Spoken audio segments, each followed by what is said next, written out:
Well, this week, descendants of some of California's first Chinese immigrants are making the anniversary of a devastating fire that changed their lives. As Sharon Chin learned, the story isn't just part of California history, but also part of her own heritage. A ceremony off Monterey Bay remembers a fire 100 years ago that wiped out one of California's largest Chinese fishing villages. The survivors' descendants pay their respects with food, drink, and incense. It does make me feel closer to ancestors who I never knew.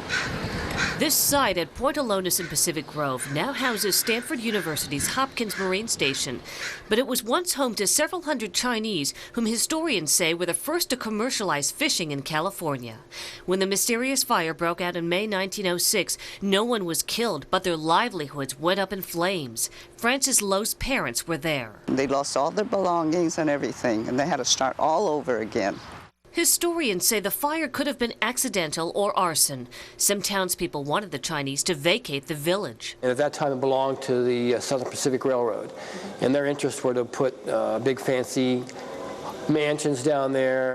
Among the displaced, Kwok Moi, the first documented Chinese born in Monterey. While the Point Alonis fire was a turning point in Bay Area Chinese-American history, it's also an important part of my own personal family history. Kwok Moi was my great-great-grandmother.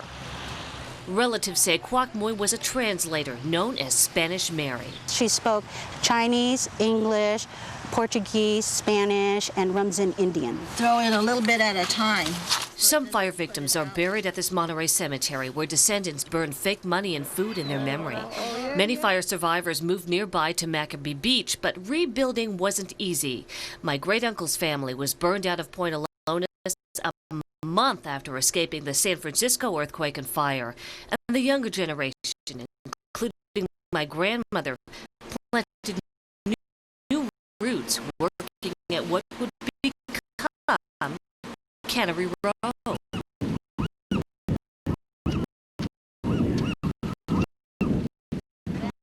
They still persevered, and they still